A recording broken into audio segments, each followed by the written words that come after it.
ഒരു വീക്ഷണത്തോടെ നടക്കുന്ന ഒരു പ്രോഗ്രാമിൻ്റെ ഭാഗമാകുമ്പോൾ നമ്മൾ മനസ്സിലുണ്ടാകേണ്ടുന്ന ഏതാനും ചില ചിന്തകൾ നിങ്ങളുമായി പങ്കുവെക്കുക എന്നാണ് ഞാൻ ആഗ്രഹിക്കുന്നത്. നമുക്കൊക്കെ സ്വപ്നങ്ങളുണ്ട്, നമുക്കൊക്കെ ആഗ്രഹങ്ങളുണ്ട്, വലിയ വലിയ ലക്ഷ്യങ്ങളൊക്കെ എല്ലാവർക്കും ഉണ്ട്. അതുള്ളതുകൊണ്ടാണ് ഈ മക്കളെ കൂട്ടി നിങ്ങൾ വരുമ്പോൾ രക്ഷിതാക്കളൊക്കെ വലിയ താല്പര്യത്തോടെ പറയുന്നത്. പുതിയ കാലത്ത് കുട്ടികളുടെ വിദ്യാഭ്യാസം എന്ന് പറയുന്നത് എല്ലാ രക്ഷിതാക്കളുടെയും ഏറ്റവും മികച്ച പ്രയോറിറ്റിയാണ്, അതിന് ഏറ്റവും പ്രാധാന്യം നൽകുന്ന ഒരു ഘടകമാണ്. കാരണം നമ്മൾ ജീവിക്കുന്ന ഒരു കാലം എന്ന് പറഞ്ഞാൽ അത്രയേറെ മത്സരാധിഷ്ഠിതമായ ഒരു ലോകമാണ്, ഹൈലി കോമ്പറ്റേറ്റീവ് ആയ ഒരു ലോകമാണ്. നമ്മൾ നിൽക്കുമ്പോൾ ഇന്ന് ലോകം എത്ര പുരോഗമിച്ചിട്ടുണ്ട് എന്നുള്ളത് നമ്മൾ ഓരോ ദിവസവും വീഡിയോകളിലൂടെയും സോഷ്യൽ മീഡിയകളിലൂടെയും പത്രമാധ്യമങ്ങളിലൂടെയും ഒക്കെ നമ്മൾ കണ്ടുകൊണ്ടിരിക്കുകയാണ്. നിങ്ങളുടെ മുന്നിലേക്ക് ഈ മക്കള് അഭിമുഖീകരിക്കാൻ പോകുന്ന അല്ലെങ്കിൽ ജീവിതത്തെ നേരിടാൻ പോകുന്ന വർഷം ഏതായിരിക്കും? 4ാം ക്ലാസ്സിൽ ഇരിക്കുന്നവൻ ജീവിതം എത്ര കാലം കഴിഞ്ഞു? ഇപ്പൊ 4ാം ക്ലാസ്സിലുള്ള ഒരാൾക്ക് 10 വയസ്സുകൊണ്ട് 10 വയസ്സുള്ള ഒരാൾ ഈ ജീവിതമാകുന്ന തീക്ഷ്ണമായ ഉത്തരവാദിത്തങ്ങളിലൊക്കെ പോകാൻ ഇനി എത്ര കൊല്ലത്തെ ഗ്യാപ്പ് ഉണ്ടാവും? ഏതാണ്ട് 10 വർഷം ചുരുങ്ങിയതുണ്ടാവും. ഒരു പാതി വഴി ഉത്തരവാദിത്തങ്ങൾ ഏറ്റെടുത്താൽ പോലെ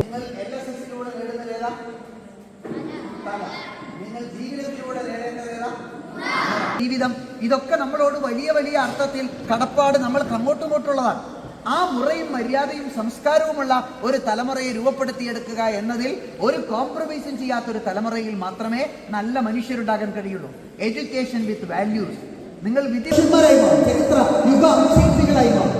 അങ്ങനെയുള്ള നല്ല മക്കളെ നേരത്തെ ജോസഫ് സൂചിപ്പിച്ചതുപോലെ ഒരു വലിയ ഒരു സംസ്കാരത്തിൽ മാതൃകയാക്കാൻ പറ്റാവുന്ന നാളത്തെ പ്രതിഭകളാകാൻ പറ്റുന്ന നാളത്തെ ഇതിഹാസങ്ങളാകാൻ പറ്റുന്ന മക്കളായി നമ്മുടെ മക്കൾ മാറുന്ന കൊതിയുണ്ടെങ്കിൽ ഇത് രണ്ടും നമുക്ക് ഉണ്ടാക്കുക എന്നതാണ് പ്രധാനം. അതിന് പറയുന്ന ഏറ്റവും പ്രധാനപ്പെട്ട 3 ഗുണങ്ങളാണ് കുട്ടികൾക്കുണ്ടാവേണ്ട ഏറ്റവും പ്രധാനപ്പെട്ട മുറയും തലയും ഉണ്ടാകാൻ ആവശ്യമായ 3 ഗുണങ്ങളാണ്.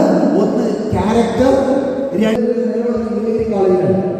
നീലഗിരി കോളേജിലെ പഠന രീതിയെ, ഇവിടുത്തെ കുട്ടികളുടെ വിദ്യാഭ്യാസ ഇടപെടലുകളെ, ഇവിടുത്തെ കുട്ടികൾ നടത്തുന്ന അന്വേഷണ പ്രവർത്തനങ്ങളെ എല്ലാം നമ്മൾ ഒരു ഫിലോസഫിയിലാണ് കോർത്തു വെച്ചിരിക്കുന്നത്. ഇവിടെ നടന്നതെല്ലാം അങ്ങനെ. ഈ 3 പോയിന്റുകൾ ഇവിടുത്തെ മക്കളിൽ പ്രായോഗികമായി ഉണ്ടാകുക എന്നതാണ് നമ്മൾ ലക്ഷ്യമിടുന്നത്. അത് ഒന്ന് ക്യാരക്ടറാണ്.